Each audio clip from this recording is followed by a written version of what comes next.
The finale of Ahsoka had Sabine Wren using the Force twice. Once to save herself and once to send Ezra Bridger back home. And yet again, Star Wars fans find themselves split down the middle. So should Sabine Wren be able to use the Force? Stick around till the end of this video to hear why I think Sabine should not only be able to use the Force, but also become a very powerful Mandalorian Jedi just like her ancestor. So smash a like on this video and let's break this all down.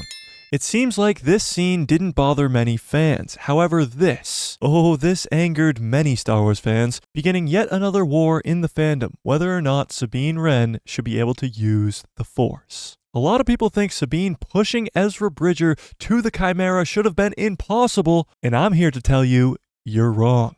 And I got 3 major reasons as to why you are wrong. To start off, the first reason is George Lucas himself. The creator of this whole galaxy far, far away that we know and love so much has said, "Everyone has the Force in them. Everyone."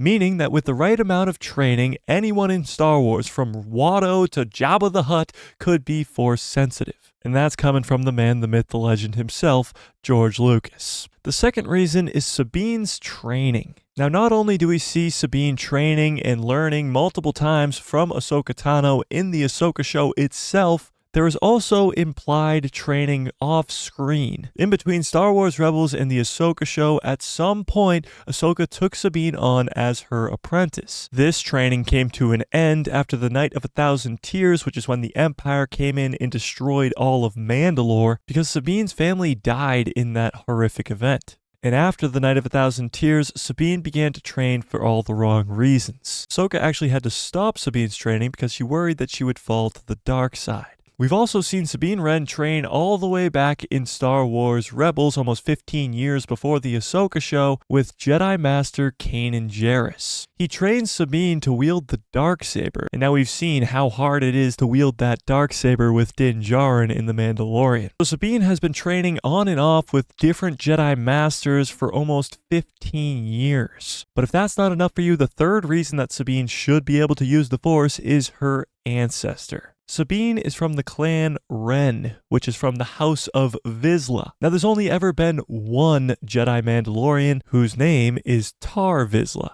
He's also the creator of the Darksaber, and like I said before, Sabine has used that Darksaber. Now, the Mandalorians and the Jedi have been at odds for thousands of years. The reason that the Mandalorians wear this head-to-toe armor of Beskar and have all these cool weapons is because the Beskar is resistant to lightsabers, and all the cool weapons are kind of their way of combating the Force. So the reason that no other descendant of Tarre Vizsla has been able to use the Force is because the Mandalorians are the exact opposite of the Jedi, and never would train to use the Force. Now, Sabine trained for over 15 years and even held the Darksaber that her great-great-great-grandfather created. So for those reasons, this payoff of Sabine Wren finally using the Force to grab her lightsaber and kill this Death Trooper just makes sense. But it also explains why most Star Wars fans are extremely upset, and that is the push. And I think those 3 reasons also explain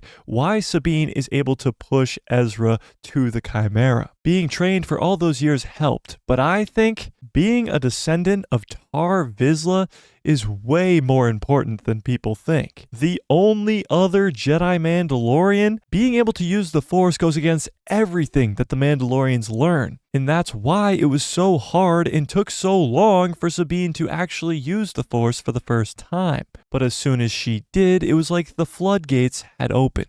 And this allows Sabine to be strong enough to push Ezra Bridger across the giant gap and make it to the Chimera. But tell me what you think in the comment section below. Do you think Sabine should be able to use the Force, or after all those reasons, do you still not see it? But hey, maybe you're seeing something I don't. Tell me in the comment section below, smash a like on this video, hit subscribe, and hit that bell so you get notified every time I post a video. We go live on this channel every Tuesday, Thursday, and Saturday, so don't miss out on any of that by hitting that subscribe. And if you want more, go check out this video I just did explaining how Anakin finally learned the power that Palpatine promised him all those years ago to save the ones that he loved.